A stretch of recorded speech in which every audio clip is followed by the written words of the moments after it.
Well, aloha everyone, and welcome back to Biology 101 here at Chaminade University. Today we'll be talking about cellular reproduction and the continuity of life. We'll be talking about why cells divide and the difference between the prokaryotic cell cycle and the eukaryotic cell cycle.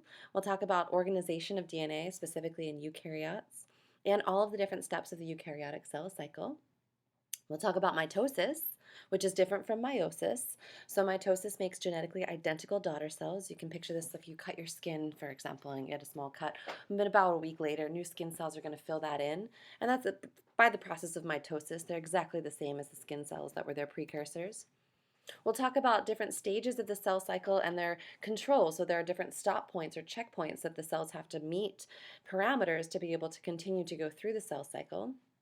And then we'll move on to sexual reproduction or meiosis. We'll talk about why organisms might reproduce sexually, and that's basically because it allows them to shuffle their genes around a good bit. We'll talk about the difference between haploid and diploid cells. So where the creation of meiotic cell division produces what we call haploid cells, which have half of the genetic material of a normal diploid cell. And we'll talk about the different stages of life in which mitotic and meiotic cell division occur in eukaryotic organisms. And then last but not least, we'll talk about the actual purpose of meiosis and sexual reproduction in terms of the production of genetically variable offspring, completely genetically unique offspring from both the other offspring, such as your siblings, and the parents. So how do cells reproduce? So they make rise to two daughter cells by the process of cell division. And in this way, every daughter cell is going to receive a complete set of information, the DNA in this case, from the parental cell and half of the cytoplasm. Now, approximately half because the cytoplasm doesn't have to be evenly measured. As long as it gets a good bit of each of the major organelles, it's going to be fine. The hereditary information is going to be identical to the parental cell unless something like a mutation arises. And so this is going to create genetically identical offspring. Now, as you may recall from our previous lecture, we talked a little bit about DNA, and DNA is actually the hereditary units, or the hereditary information of all cells is carried in this molecule. And DNA, like all large biomolecules, is going to be comprised of monomers. These are nucleotides for the DNA molecules. So the nucleotides are going to have three separate regions: a phosphate, sugar, which all of them are going to have that the same, and then one of four separate bases: A, T, C, and G. And for the purposes of this class, all you're going to need to know is that A binds to T and G binds to C. And you can remember that because A and T are both comprised of straight lines, and G and C both have curves in them. Okay, so DNA is found in something called a chromosome, which we normally think of when we think of the little X's when you look at something called a karyotype. And we'll look at that in just a little bit. But basically, the DNA in a chromosome is tightly wound, and it's going to be comprised of what's called a alpha helix, right? A double alpha helix. And basically, what it looks like is a twisted ladder. And so on the outside of that ladder, where your hands would go, for example, that's going to be the sugar phosphate backbone of the two different strands. And those two strands are going to be meeting in the middle by their base pairs, which would be considered, say, the rungs of the ladder. And the specific sequence of these base pairs is what determines all of the genetic material in our body. And this comprises of these small little segments. They're called genes. So genes are segments of DNA that create one RNA, which then creates a multitude of proteins, but generally just a couple proteins. We'll talk about that process at a later date. So this is what I was talking about when I said it had a sugar phosphate backbone. So here phosphate is depicted as this little yellow ball. Sugar is this blue pentamer here. And if you look at this sugar phosphate backbone, it's actually traveling in a different direction on one strand than it is on the other strand, but I digress. My point is that these base pairs hang off into the middle, and they're going to be matched based on size and charge. So if you look at this like a twisted ladder, right, it's a double helix, the outer part where your hands would go, that's going to be comprised of sugar phosphate, sugar phosphate, sugar phosphate, right? And then dangling towards the inside are these base pairs. And these base pairs bind by hydrogen binding, so it looks like it's a nice solid bond, but it's actually going to be several sets of hydrogen bonding, which individually are weak, but as a whole are very strong, and that's going to allow the DNA to open up so that we can create RNA from it or copy the DNA, for example. So that's a really nice thing about the double helix is that all of the information on the left strand is also equal and opposite on the right strand, so you can derive the same information from both strands. All right, so as I mentioned, the information is actually held in the specific sequence of the nucleotides. And the nucleotides are in a specific order that are going to create a specific sequence of RNA, which is going to create a specific protein. And every time a cell divides, it has to copy that DNA. Then it does that by making identical copies, and then each daughter gets one of the two copies. right? And that's the main premise of cell division. And one of the other things that has to happen is the cells are going to have to grow, right? So the idea of cell division is that cells are going to reach a limit where they just get too large to be able to have appropriate gas and nutrient exchange, and so they're going to have to divide. And when they do that, it's by the process of mitosis. Again, this differs from meiosis because it's going to create genetically identical offspring. Now, early on, when we're creating an organism, for example, daughter cells might have a blanker slate and then end up undergoing a process called differentiation, where they're able to end up gunning towards their final outcome, where they become specialized for whatever their specific function within the cell is. And this whole process of division, which includes growth, differentiation, and repeated division, is called the cell cycle. And we have three major categories of cells within our multicellular body. The first are stem cells.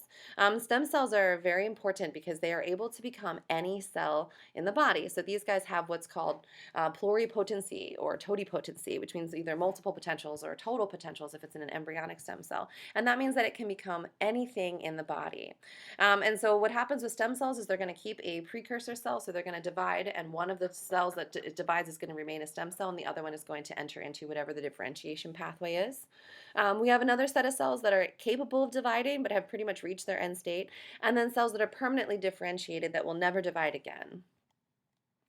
Stem cells, as I mentioned, they have the propensity to self-renew, and that's very important because that means that every time that they divide, one of them is going to remain a stem cell, and hopefully this will be something that will happen for the entire life of the organism, although over time studies do show that you end up with less and less stem cells as you age.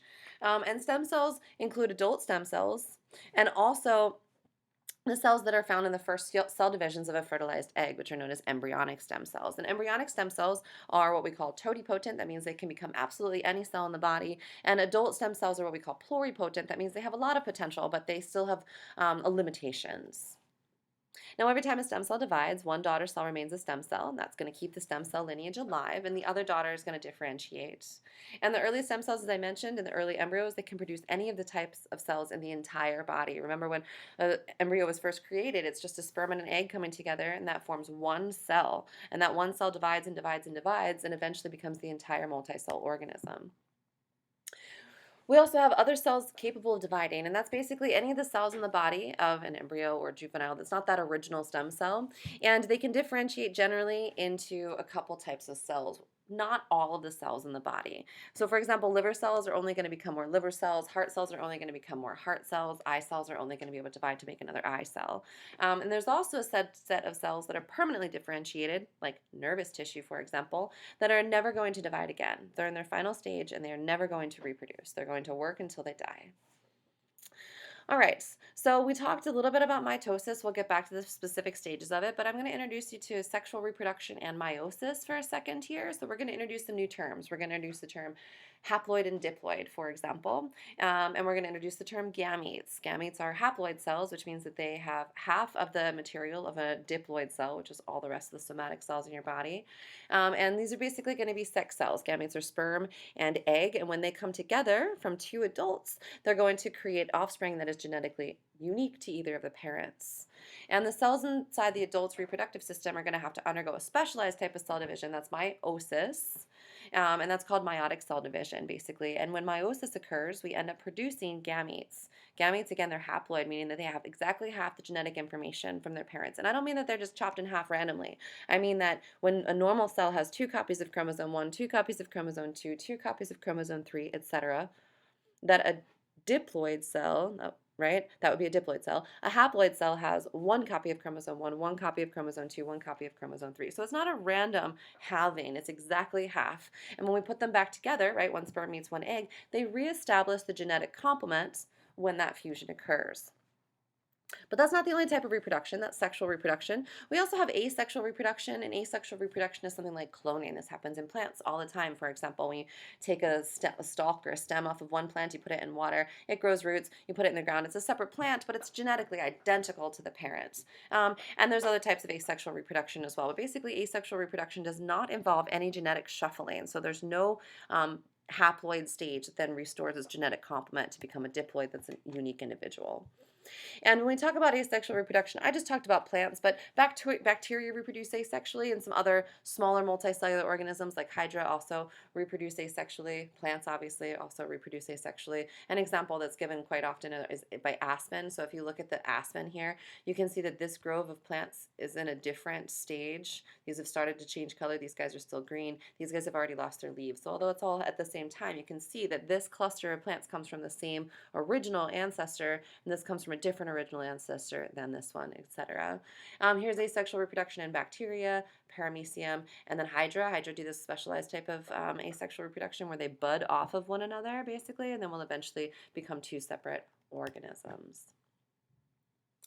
So let's talk about prokaryotic cells. I just showed you the bacteria, and the DNA in prokaryotic cells is much smaller, and it is comprised of a circular chromosome instead of the X-shaped chromosomes in the eukaryotic cells. It's very small, about 1 millimeter or 2 in circumference. And remember, there's no organelles inside a prokaryote, so they don't have a membrane-bound nucleus.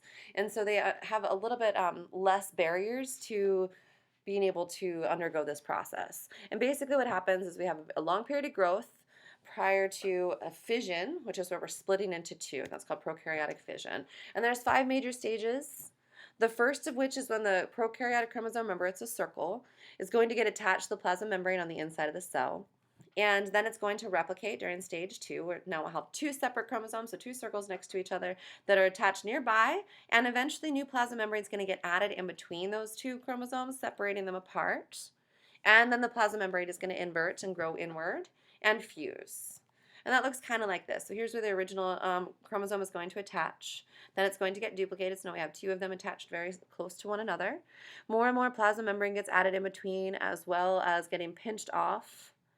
And then it's going to end up separating out into 2 daughter cells. So it's much more simplified than the eukaryotic cell cycle. Eukaryotic cell cycle is going to have major differences, actually. One of the major differences is that we have a nucleus. So first we're going to have to dissolve that nucleus to be able to separate out the chromosomes. Also, we have multiple chromosomes, not just one. So it's a lot more difficult to coordinate a cast of 20 character than a cast of 1, right? Additionally, eukaryotic chromosomes are much longer and have a lot more DNA. They're about 80 times longer and have up to 50 times more DNA than prokaryotic chromosomes, depending on which animals you are going to be comparing them back to. And this is going to account for a lot of the complexity in eukaryotic cell division, so we have a lot more barriers and hurdles that we have to overcome.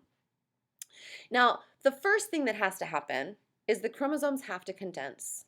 Now, each chromosome has so much DNA, 50 million to 250 million nucleotides, depending on the length. Some of them are smaller and some of them are larger. We'll talk about that when we get to something called karyotypes. But no matter how long or small they are, they're going to have to condense down. And so they have to wind around something called histones. There's a histone octet. That means there's 4 separate histone proteins on the bottom, 4 on the top, and they come together to make this ball, basically. And the DNA wraps around it 2.5 times, and then it wraps around the next one 2.5 times, etc., which creates these spools, which get folded into coils, and then get coiled, get folded into loops, and then the loops get attached to scaffolding. So in the end, that chromosome ends up over 1,000 times shorter than the extended chromatin molecule. 1,000 times shorter. Now, as you might imagine, during this process, the DNA is not accessible. So when a cell is undergoing reproduction and cell division, no DNA is being copied. Well, it's being copied prior to the set of cell division. We'll talk about that. That happens during interphase. But no DNA is accessible. It's not being used to make RNA, which means that RNA is only the RNA left is going to be making protein because it's going to be completely compacted. And we end up eventually about 10 times shorter than its resting state. So this is what that looks like. Here's that DNA double helix we talked about, right? The sugar phosphate backbone, the base pairs that come together in the center to make the rungs. That gets condensed down around these histones. Again, there's 8 of them that come together to make these little balls. Then when we wrap around like those little octets 2.5 times, that then gets further coiled. Coils become loops, which eventually condense down into a folded chromosome, which is what we think of when you think of DNA, right? You picture these X's, but these are only going to look like X's, or what we know as chromosomes, during cellular division. During the rest of the time, it's going to just be unfolded or decondensed DNA, which is called chromatin. Okay, so each of the DNA chromosomes has to have some sort of organization, right? You can't have hundreds of thousands of genes just kind of thrown together willy-nilly. So each gene is located in a specific area of the chromosome. That's called a locus or a loci. It's an address for the actual gene itself. And this is important because we're going to demonstrate in a little bit that genes get shuffled around prior to fertilization, right? Prior to the meiosis, which then allows the creation of a genetically unique offspring. And so if we ended up with these in random places when that shuffling occurred, genes could get lost or they could end up with multiple copies of one and not enough of the other. So it's very, very important that genes are found in their specific location on the chromosome. All right, but it's not just genes that are found in the chromosomes. We have other specialized regions that we're going to have to talk about. The ends are telomeres. And the telomeres are actually very, very important. You guys may have heard of Dolly. Dolly was the very first cloned organism. She was a sheep. And she ended up suffering from elderly disorders and succumbing to old age as a teenager, basically. And that's because she was created from a somatic cell of an adult sheep.